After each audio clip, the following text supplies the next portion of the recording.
A'udzubillahi minasyaitonirrajim. Bismillahirrahmanirrahim. Alhamdulillahirabbil alamin. Nahmaduhu wa nasta'inuhu wa nastahdihi wa nastaghfiruh wa na'udzubillahi min syururi anfusina wa min sayyiati a'malina. Man yahdihillahu fala mudilla lahu wa man yudlilhu fala hadiyalah. Nashhadu an la ilaha illallah wa nashhadu anna Muhammadan abduhu wa rasuluh. Allahumma salli ala sayyidina Muhammad wa ala alihi wa sahbihi ajma'in. Alhamdulillah, bersyukur pada Allah Subhanahu wa taala. Salawat dan salam kita panjatkan kepada baginda Nabi sallallahu alaihi wasallam. Allahumma salli ala sayyidina Muhammad wa ala alihi wa sahbihi ajma'in. Hari ini insya-Allah kita bersama-sama lagi dalam siri tadabbur harian. Insya-Allah hari ini kita akan bersama-sama di muka surat yang ke-278. Muka surat 278 kita akan sama-sama untuk mentadabbur daripada surah An-Nahli ayat 94 sehingga ayat 102, insya-Allah ayat 94 sehingga ayat 102. Sebagaimana kita sebut selalu, kita ingatkan setiap muka surat kita akan ceritakan sedikit, iaitu tentang kandungan surah An-Nahli. Surah An-Nahli surah lebah. Allah Taala menceritakan tentang nikmatnya yang diberikan kepada manusia, yang diberikan oleh Allah Subhanahu Wa Taala kepada manusia, kepada hamba-hambanya, pelbagai-bagai nikmat. Dan kemudian Allah Taala selang-selikan dengan semasa menceritakan nikmat, Allah Taala akan ceritakan juga kenapalah manusia begini, kenapalah manusia begini kan, kenapalah manusia buat macam ni, kenapa manusia tak buat macam ni, sepatutnya manusia begini, kenapa buat macam ni. Jadi alhamdulillah kita tengok sama-sama, dan terima kasih kepada yang telah memberi feedback gambar dan juga suara. InsyaAllah saya akan bacakan sedikit awal satu ayat daripada muka surat 278 ni. Moga-moga kita dapat keberkatan daripada Allah Subhanahu wa taala dalam sesi pengajian kita pada setiap pagi ini insya-Allah. A'udzubillahi minasyaitonirrajim. Bismillahirrahmanirrahim. ولا تتخذوا أيمانكم دخلا بينكم فتزل قدم بعد ثبوتها وتذوقوا السوء بما صددتم عن سبيل الله ولكم عذاب عظيم. صدق الله العظيم. Alhamdulillah, ayat ini iaitu masih lagi menceritakan tentang masalah menunaikan amanah. Allah Subhanahu Wa Taala menyuruh manusia ini untuk menyuruh kita semua untuk menunaikan amanah. Amanah iaitu janji dan sebagainya, maka semua itu adalah amanah-amanah. Dan begitu juga apabila manusia ini melakukan perjanjian dengan orang lain, maka sebenarnya mereka itu telah melakukan janji dengan Allah Subhanahu Wa Taala. Sebagaimana dalam ayat yang telah kita baca sebelum daripada ini. Kemudian manusia juga akan mengadakan sumpah-sumpah. Jadi itu adalah ibaratnya apabila kita ni melakukan janji dengan sesiapa saja, sesama manusia, sesama makhluk, tak kiralah mereka ni Islam ke, tak Islam ke dan sebagainya, maka pada masa itu sebenarnya kita ini seolah-olahnya telah menunaikan amanah. Pada kebiasaannya, kalau orang Arab dulu, mereka ni akan bersumpah di antara satu sama lain. Mereka akan katalah begini-begini yang menggunakan nama Allah Subhanahu Wa Taala. Dan bahkan kadang-kadang ada juga orang Islam menggunakan sumpah-sumpah ini menggunakan nama Allah Subhanahu Wa Taala untuk menyungguhkan, untuk menguatkan bahawa mereka ini sebenarnya berjanji dengan nama Allah dan sebagainya. Tapi kadang-kadang mereka ini apabila berlakulah satu perkara yang mereka rasakan kurang menguntungkan mereka, maka mereka biasanya akan lari daripada janji tersebut. Mereka akan tidak menunaikan janji tersebut, bahkan kadang-kadang mengubah janji tersebut dan melakukan satu penipuan dan sebagainya kan, kerana kerana suatu kepentingan yang ada, yang mereka dapat, sama ada kepentingan duniawi ke dan sebagainya. Maka sebab itulah Allah Subhanahu Wa Taala dalam ayat-ayat ini yang sedang kita baca ini, Allah Taala ceritakan bahawa jangan kamu buat macam tu. Buat perbuatan begitu, iaitu tidak menunaikan amanah, tidak menunaikan janji, tidak menunaikan sumpah, tidak menunaikan apa-apalah yang dibuat di antara sesama manusia ini, kadang-kadang menggunakan nama Allah Subhanahu Wa Taala adalah merupakan satu perkara yang dilarang oleh Allah Subhanahu Wa Taala. Jadi kita tengok dalam ayat ni, Allah Subhanahu Wa Taala berkata, wala tattakhizu, jangan kamu ambil, jangan kamu gunakan, aimanakum, sumpah-sumpah kamu, iaitu kamu bersumpahlah demi Allah dan sebagainya. Kadang-kadang kamu bersumpah sebagai dakhalan. Dakhalan artinya masuk, artinya iaitu menjadi alat, maksudnya alat untuk menipu manusia. jadi alat penipuan. Jadi maknanya Allah Ta'ala ulang poin ni kan. Kalau ikutnya poin ni telah disebutkan sebelum daripada ni dalam ayat dalam muka surat 277. Kepada sahabat-sahabat semua yang tidak sempat untuk mengikuti siri ni, iaitu muka surat 278 ni, insya-Allah boleh refer kan. Kita ada dalam Facebook, kita ada dalam YouTube kan, semua insya-Allah boleh tengok kan. Boleh tengok di sana bahawa Allah Subhanahu Wa Taala telah melarang manusia, melarang kita semua daripada menjadikan sumpah ni sebagai dakhalan. Dakhalan artinya kita kata masuk, tapi maksudnya ialah yang dimasukkan, yang digunakan sebagai alat untuk menipu sesama manusia. Bainakum, Allah Ta'ala kata dakhalan bainakum, iaitu alat yang digunakan untuk menipu sesama kamu. Kemudian fatazillu qadamun ba'da subutiha, Allah Ta'ala sebutkan iaitu yang akan menggelincirkan. Fatazillu, maka akan gelincirlah qadamun, iaitu kaki. Kaki maksudnya ini menggelincirkan kaki, artinya iaitu kamu akan jadi tergelincir daripada kebenaran. Ba'da subutiha, sedangkan kebenaran itu telah nyata, telah tetap, telah teguh pada kamu. Maknanya kamu dah kuat Islam kamu. Apabila kamu buat macam ni, maka akan mengganggu gugat Islam kamu. Watazuku su, Allah Ta'ala kata, dan kamu akan merasai su. Su ni ialah maknanya sini, ialah maknanya ialah al-azab maksudnya. Ulama tafsir kata as-su al-azab. Tazuku iaitu merasai ataupun mengecapi.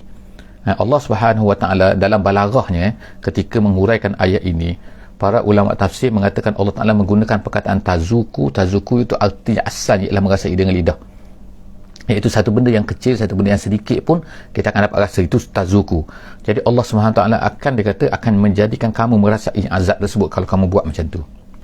Kemudian bima sodatum, dengan apa perbuatan kamu itu, iaitu kamu iaitu sodatum an sabilillah, iaitu kamu menghalang manusia ataupun kamu mengajak manusia untuk melakukan, tidak menunaikan janji tersebut. Sodatum ni dah penghalangan kamu, kalau ikut terjemahannya kan, penghalangan kamu daripada jalan Allah. Ulama tafsir kata penghalangan kamu di sini maksudnya ialah kamu menghalang orang lain juga, mengajak orang lain juga melakukan sunnah, iaitu tidak menunaikan janji kamu. Jadi ini kadang-kadang kita tengok, apa ni kan maksudnya jadi maksud tu macam tu kan. Jadi Allah SWT sangat marah dan menggambarkan seolah-olahnya orang yang mengajak kepada ataupun melakukan perkara iaitu tidak menunaikan janji ini, seolah-olahnya Allah Ta'ala sebutkan ansabilillah. Allah Ta'ala katakan iaitu daripada jalan Allah Subhanahu. Salah satu daripada perkara yang Allah Ta'ala marah, Allah Ta'ala murka, iaitu apabila manusia ini membuat satu janji kemudian tidak menunaikan janji tersebut, membuat satu aiman, membuat satu sumpah kepada sesama manusia, tiba-tiba tidak menunaikan sumpah tersebut. Walakum azabun azim, Allah Ta'ala kata, dan bagi kamu pada ketika itu azab yang sangat-sangat besar. Kemudian Allah Ta'ala sambung lagi ayat 95. Allah SWT menyebutkan wala tashtaru bi ahadillahi samanan qalila. Allah SWT sebut janganlah kamu menjual, tashtaru ni atau membeli, kalau ikut makna kan, membeli, menjual, bi ahadillahi samanan qalila. Tapi maksud di sini maknanya kamu jual janji Allah itu dengan satu harga yang murah, iaitu kerana maksud sini ialah kerana kadang-kadang manusia ni kerana satu perkara dunia. Dunia ni Allah Ta'ala sebutkan sini samanan qalila, iaitu dunia lah, iaitu harga yang sedikit. Samanan qalila. Jangan kamu jual janji Allah dengan satu harga yang sangat murah, iaitu maknanya kamu tidak melanggar janji kamu ini dengan sebab dunia. Yang macam sebelum daripada ni kan, muka surat 277 kita tengok kan, Allah Ta'ala sebutkan, iaitu kadang-kadang kita ni kan tengok yang ni lebih besar, yang ni keuntungan dia lebih besar kalau buat janji macam ni. Jadi ini sebenarnya cover semua sekali kan, merangkumi semua sekali, semua apa, dari segi jual belinya, dari segi macam-macam sebenarnya kan. Bukan hanya perjanjian di antara kumpulan dengan kumpulan, orang dengan orang dan sebagainya kan, tapi semua benda. Jadi Allah SWT ingatkan kita kan bahawa orang Islam kena tunjukkan contoh yang terbaik. Sebab apa? Kadang-kadang orang tak nak, orang yang belum Islam lagi tu, mereka tak masuk Islam, mereka benci kepada Islam, mereka tengok Islam ni adalah buruk dan sebagainya. Kita tak nafikan memang ada orang sengaja nak memburukkan Islam yang dah cantik itu kan, ada itu planning orang tu, itu satu cerita. Tapi satu cerita lagi ialah kadang-kadang orang Islam sendiri kan memburukkan Islam kan dengan perangai mereka dan sebagainya. Jadi di antara perkara-perkara yang menyebabkan orang tak Islam lagi ni nak masuk Islam atau melihat Islam ni tak elok ialah kerana ramainya orang Islam yang perangai macam ni, iaitu perangai dia ialah Waalaikumsalam warahmatullahi. Perangai mereka ialah mereka ni tidak menunaikan janji. Mereka ni apabila membuat janji apa-apa, mereka tidak menunaikan janji tersebut kan. Jadi Allah SWT kata sini ialah janganlah kamu kerana dunia wala tashtaru bi ahdillah, janganlah kamu ni menjual janji Allah. Allah Ta'ala sebutkan janji itu seolah janji Allah, padahal kita berjanji dengan manusia lah kan. Of course kita ada janji dengan Allah, tetapi banyak Allah Ta'ala nak cerita kat sini janji kita dengan manusia Allah seperti janji kita dengan Allah Subhanahu Wa Ta'ala. Sebab apa kita guna sumpah dan sebagainya dengan harga yang samanan qalila. Innama indallahi huwa khairul lakum in kuntum ta'lamun. Allah Subhanahu Wa Ta'ala kata innama sini ialah inna ma gitu, inna ma. Tapi dia sambungkan tulisan dia, tapi makna di sini ialah inna ma indallah, sesungguhnya apa. Itu maksud dia. Innama di sini dah sesungguhnya apa, indallah huwa khairul lakum. Dia bukan innama yang maksud biasa tu sesungguhnya tu, tapi maksud dalam inna sini lah inna ma saja, iaitu dia berpisah inna ma. Jadi Allah Subhanahu Wa Ta'ala sebut sini mana sini innama kan, sini inna ma Jadi sesungguhnya apa, maksud dia sesungguhnya apa, inna ma indallah, apa yang di sisi Allah, huwa khairul lakum, itu adalah lebih baik lagi, iaitu apa, iaitu pahala. In kuntum ta'lamun, kalau kamu mengetahui. Maknanya kadang-kadang kita kerana sanggup langgar janji, sanggup langgar apa yang kita buat dengan manusia dan sebagainya kan. Kerana apa? Kerana semata-mata kerana benda-benda dunia. Jadi Allah Ta'ala kata kalau kita pegang kepada janji kita tu, maka itu kita akan dapat pahala. Tetap walaupun kita kadang-kadang nampak rugi, tetapi apa yang di sisi Allah, Allah Ta'ala kata itulah lebih baik. Pahala Allah itu lebih baik. Lakum in kuntum ta'lamun, kalau kamu mengetahui betapa besarnya. Jadi oleh kerana itu fala tanqudu, ulama kata jangan kamu tidak menunaikan, jangan kamu langgar janji kamu tu. Ma indakum yanfas. Allah Subhanahu Wa Ta'ala seterusnya mengatakan nak takkidkan lagi, nak menyungguhkan lagi, nak menekankan lagi isu ni kan. Isu apa? Isu sebenarnya apa yang ada di sisi Allah Subhanahu Wa Ta'ala tu sangat besar. Jangan kamu sanggup sampai jual macam tu. Ma indakum yanfat, Allah Ta'ala kata apa yang ada di sisi kamu tu yanfat. Yanfat artinya ialah iaitu akan binasa. Yafni, makna apa yang kamu ada tu semua akan hilang kan. Harta kita ke, nyawa kita ke, apa-apa saja, kesihatan kita kan, semua akan berkurangan, semua akan hilang. Lama-lama bila kita mati tak adalah, kita tak boleh ambil manfaat apa-apa pun. Jadi Allah Ta'ala kata wama indakum yanfat, apa yang ada kepada kamu tu yanfat, tetapi wama indallah baq, apa yang ada di sisi Allah itu, apa yang ada pada Allah, iaitu pahalanya, kenikmatannya, syurganya, apa yang Allah Ta'ala janji nak berikan kepada kita itu baq. Baq maknanya ialah kekal, maknanya daim, selama-lamanya. Wala najziyanna allazina sabaru, dan kemudian Allah Ta'ala kami pasti akan balas la najziya, akan balas allazina sabaru, orang-orang yang sabar. Sabar apa tadi? Kalau nak dikaitkan dengan itu, sabar di atas menunaikan janjinya. Maknanya tetap juga berada untuk berpegang pada janjinya, walaupun dia nampak bahawa kalaulah dia tidak ni, maka dia akan dapat gini kan. Jadi dia bersabar dengan apa yang dia dah buat dah kan. Ajrahum, Allah Ta'ala kata sesiapa yang Allah Ta'ala yang sabar, orang-orang yang sabar, maka Allah Ta'ala akan beri pahalanya, iaitu ganjarannya bi ahsani ma kanu ya'malun, dengan yang terbaik ma kanu ya'malun, dengan apa yang telah mereka lakukan. Mereka lakukan iaitu menunaikan janji mereka itu, dengan sebab mereka dah memberi janji kepada manusia lain. Jadi kemudian Allah SWT sebutkan secara umumnya man amila salihan, dan orang-orang yang beramal dengan amalan yang soleh. Ayat 97 insya-Allah. Man amila salihan min zakarin aw unsa. Allah Ta'ala sebut sini sesiapa yang beramal dengan amalan yang soleh, sama ada dia tu lelaki ataupun perempuan.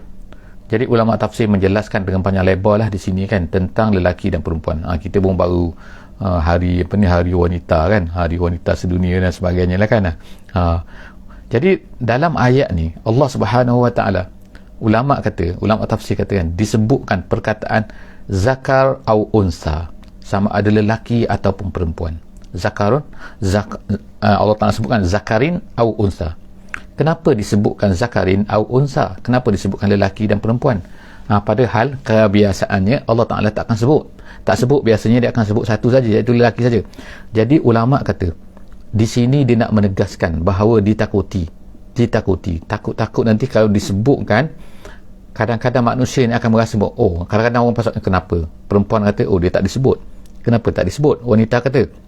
Jadi Allah Subhanahu Wa Taala sini nak menegaskan bahawa tak kira siapa saja, orang lelaki ke, orang perempuan ke, kalau dia beramal dengan amalan soleh, maka dia akan mendapat balasannya daripada Allah Subhanahu Wa Taala.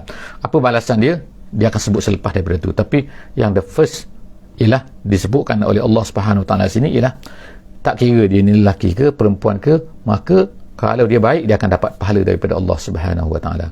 Kalau dia jahat, of course tak akan dapat. Tak kira dia lelaki. Jadi makna gender sini tak ada.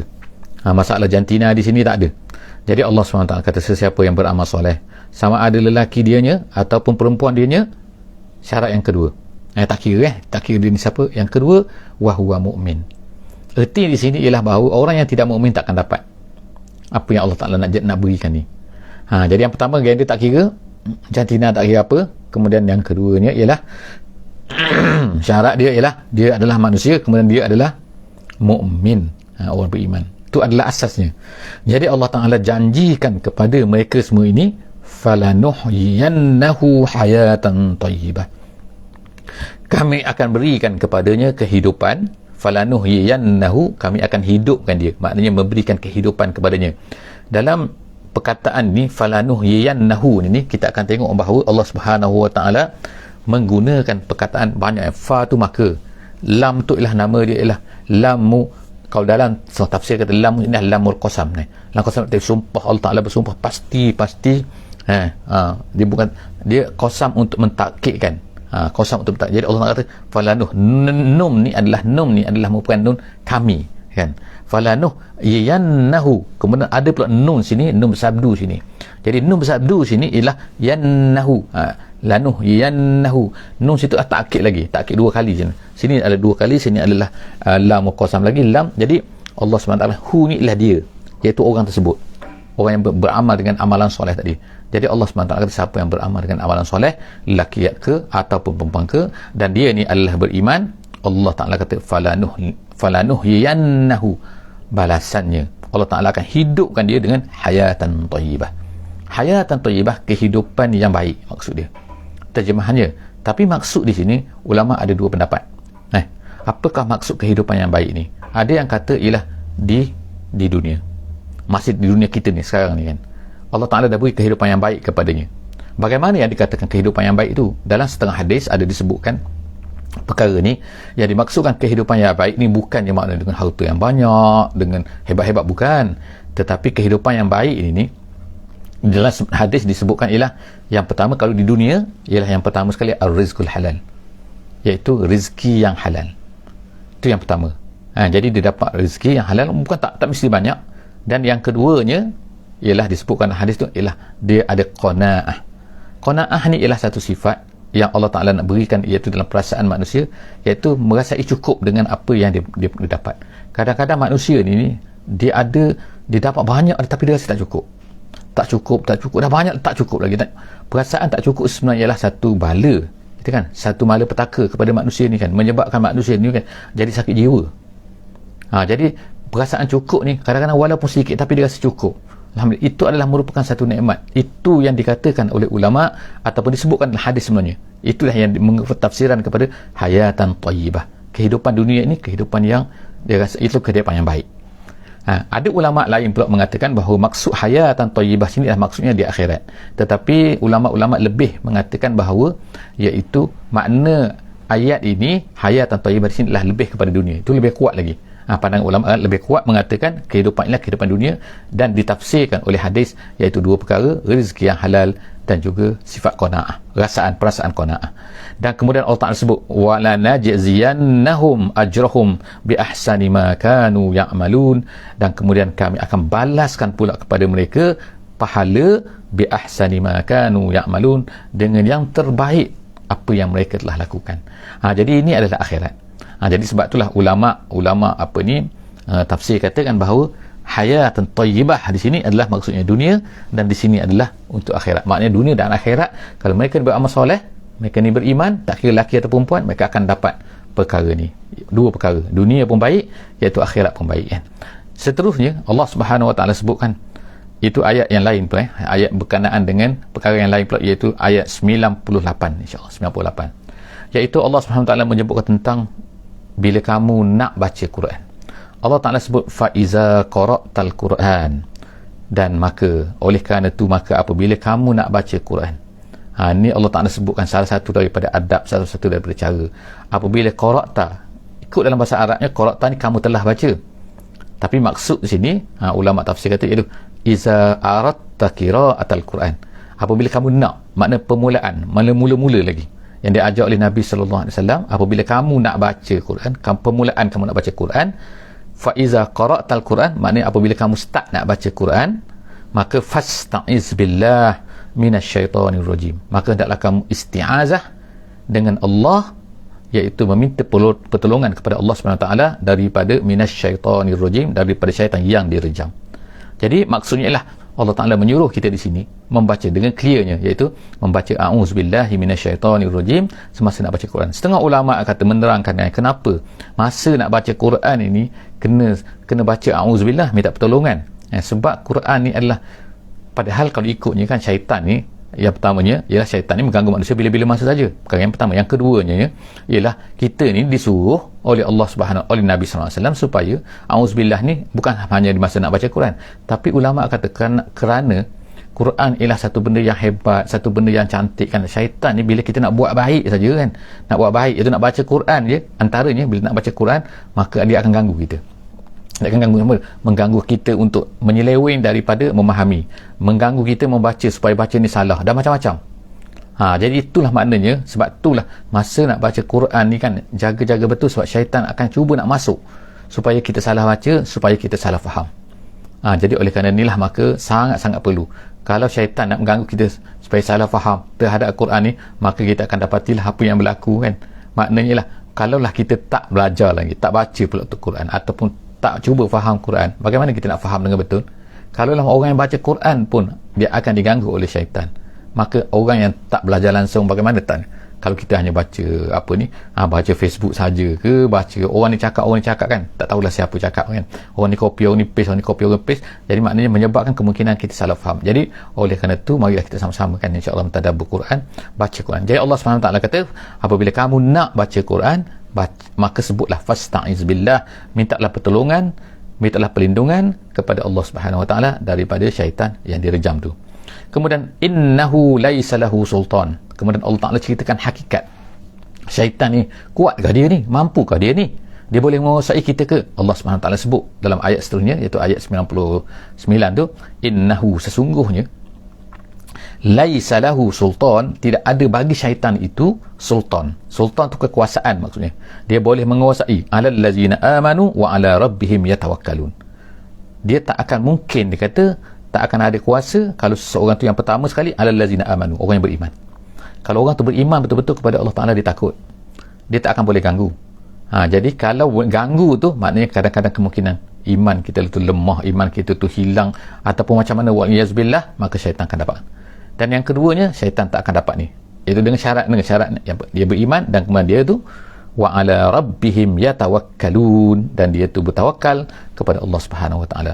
Kemudian innama sultanuhu, kemudian Allah Ta'ala sebut sultan itu, kekuasaan syaitan tu, kemampuan itu akan muncul, kekuatan dia akan jadi kuat alal ladzina yatawallawnahu, ke atas orang-orang yang yatawallawnahu, iaitu orang yang mengikut dia, orang mengambil dia tu sebagai ketua, orang mengambil dia tu sebagai pemimpin, orang yang memang dah mengaku nak ikut dia. Itulah jadi tu. Jadi sebab itulah maknanya syaitan ni dia tak boleh kacau betul-betul. Kalau orang tu betul-betul kuat beriman dan bertawakal kepada Allah, tak mungkin boleh kacau. Allah Ta'ala dah sebut dah sini, tapi dia akan boleh kacau, dia akan boleh power dia timbul orang-orang yang memberi power kepada dia, yatawallawnahu, mengambil dia tu sebagai ni, wallazinahum bihi musyrikun. Allah Ta'ala sebut sini, dan iaitu orang-orang yang hum, yang mana orang-orang yang bihi itu maknanya dengannya, ulama-ulama berbeza sini dari segi apa maksud bihi sini. Bi itu apa, hi itu apa. Tengok kan ulama tafsir, masya-Allah kan. Jadi setengah ulama yang kuatnya mengatakan, pendapat yang kuat mengatakan ni, bi itu ialah nama dia, iaitu ba' sababiyah dipanggil, iaitu dengan sebab, maksud dia. Bi itu dengan sebab, bis biji tu. Kemudian hi itu ialah syaitan, iaitu dengan sebabnya lah manusia itu menjadi musyrikun. Gitu. Itu dia punya pandangan ataupun kita kata pendapat yang kuat di kalangan para ulama tafsir. Jadi dia kata syaitan ini boleh menguasai orang-orang yang menjadikan syaitan tu, orang menjadikan syaitan sebagai pemimpin dia, maka syaitan akan boleh menguasai. Dan yang keduanya, dengan sebab syaitan itulah menyebabkan dia itu menjadi musyrik. Jadi syaitan akan cuba untuk memusyrikkan orang, maka menjadi pengikut dia. Bihi musyrikun, jadi dengan sebab dia lah, dengan sebab syaitan itu. Ada setengah ulama tafsir yang lain memberi pandangan mereka dari segi bahasanya. Bihi itu maksudnya, hi itu maknanya Allah Subhanahu wa taala. Jadi bihi iaitu billah. Jadi iaitu mereka itu syirik dengan Allah Subhanahu wa taala. Itu jadi maksud dia. Tapi walaupun ada dua pendapat ulama besar di situ, bihi itu sama hi itu ialah Allah ataupun hi itu syaitan, maka kedua-duanya itu adalah memberi makna yang sama, iaitu dengan sebab syaitanlah manusia itu mensyirikkan Allah Subhanahu wa taala. Kemudian Allah SWT sebut selepas daripada itu dalam ayat 101 Allah Ta'ala sebut, wa iza baddalna ayatan makana ayah, apabila kami gantikan. Dalam ayat ini iaitu menyebutkan kami gantikan, maksud yang diberikan oleh pendapat ramai majoriti ulama, dia kata maksud sinilah menceritakan tentang nasakh dan juga mansukh, iaitu kadang-kadang ada ayat turun kemudian Allah Ta'ala gantikan dengan ayat yang lain, iaitu mansukh. Ayat itu mansukh. Jadi orang-orang kafir ni, orang-orang musyrik ni, bila tengok perkara ni, mereka kata, Muhammad ni penipu dah. Sebab apa? Sekali dulu lain, sekarang ni lain. Tu tengok kan, tuduhan mereka. Jadi Allah SWT sebutkan kat sini, di sini kan, wa iza baddalna ayah, apabila kami gantikan satu ayat, maka ayah dengan tempat satu ayat. Maknanya dulu begini, kemudian datang ayat Quran menggantikan begini. Wallahu a'lamu bima yunazzil. Dan Allah Ta'ala, ini nama dia jumlah mu'taridah, iaitu datangnya Allah Ta'ala pun berkatakan, Allah Ta'ala lebih tahu lagi apa yang dia nak turunkan. Sepatutnya kalau orang tu betul-betul beriman kepada Allah Subhanahu Wa Ta'ala, tak kisahkan dia nak kata apa-apa pun kan, maknanya Allah Ta'ala nak turunkan apa-apa, terpulanglah kepada Allah Subhanahu Wa Ta'ala. Kenapa awak pula tukang kata macam begini. Jadi Allah Subhanahu Wa Ta'ala sebut sini kan, Allah Ta'ala lebih tahu apa yang dia nak turunkan. Jadi Allah Ta'ala kata sini disambung balik, qalu innama anta muftar. Dia kata muftarin tu maksudnya mengada-ngadakan, kazzab makna dia. Apabila ada Nabi untuk cerita ayat ni sekarang ni macam ni, ayat ni sekarang macam ni, ayat ni ganti kena ayat ni, mereka kata pula qalu, berkata orang Mekah ni, orang musyrik ni, mereka berkata, ni kata Muhammad ni anta muftar, kamu ni penipu ni Muhammad ni, kata. Jadi Allah Ta'ala kata bal aksaruhum la ya'lamun, bahkan majoriti mereka sebenarnya tak tahu apa. Ada yang tahu, maksudnya bila sebut majoriti maknanya ada yang tahu, tapi yang tahu tu menyembunyikan. Menyembunyikan apa, iaitu antara yang tahu tu ialah iaitu orang Yahudi. Orang Yahudi tahu kan bahawa akan berlaku ni kan, manansakh min ayatin, iaitu tapi mereka ni menyembunyikan, mereka tak nak cerita. Sebab apa? Mereka apa-apa yang memberi kredit kepada Nabi SAW ni mereka tak akan cerita. Itu orang musyrik kan. Kul nazzalahu, kemudian Allah SWT sebutkan, kul nazzalahu, katakan wahai Muhammad kepada mereka ni, nazzalahu ruhul qudus. Quran ini diturunkan oleh, bukan daripada ruhul qudus, tapi daripada Allah Subhanahu Wa Ta'ala, dibawa oleh malaikat. Ruhul qudus ialah malaikat Jibril. Jadi ianya dibawa oleh malaikat Jibril min rabbik, daripada Tuhan kamu. Bukannya daripada kamu, bukan daripada kamu wahai Muhammad, bil haqqi, memang betul-betul. Jadi dipanggil muta'alliq, iaitu bi situlah bil haqqi, iaitu nazzalahu bil haqqi, memang turun, betul-betul turun daripada Allah Subhanahu Wa Ta'ala, dibawa oleh malaikat Jibril, liyusabbital ladzina amanu, untuk meneguhkan orang-orang yang beriman. Jadi itu yang di antara fungsi, kita kata fungsi ayat Quran ini turun kepada orang-orang yang beriman ni. Orang yang tak nak beriman mereka tak nak percaya. Tapi apabila orang beriman ni baca Quran, maka dia akan meneguhkan, liyusabbital ladzina amanu, Allah Ta'ala nak teguhkan orang-orang yang beriman, wahudan, menjadi petunjuk daripada ad-dhalal, daripada kesesatan, dan kemudian wabusyra, memberikan khabar gembira apa yang akan berlaku, apa yang mereka dapat di hari akhirat nanti. lil muslimin, kepada orang-orang muslim, iaitu orang-orang yang orang-orang yang tunduk kepada Allah Subhanahu wa taala. Kadang-kadang Allah Ta'ala sebut mukminin, kadang-kadang Allah Ta'ala sebut muslimin. Jadi kaedahnya dalam cara memahami Quran ni ialah apabila Allah Ta'ala sebut muslimin, maka termasuk dalam tu ialah beriman sekali. Apabila disebut muslimin, termasuk dalam tu juga lah muslimin sekali. Sebut mukminin, maksud dalam tu ialah muslim sekali. Tapi apabila disebutkan Islam dan juga iman di satu tempat yang sama, satu ayat yang sama, maka pada ketika itu dia akan jadi makna itu berbeza, iaitu satu adalah untuk tunduk kepada Allah dari segi luaran fizikal, dan yang mukmin iman itulah makna dari segi dalaman. Tapi kalau dia sebut satu saja, artinya ialah termasuk dari dua-dua.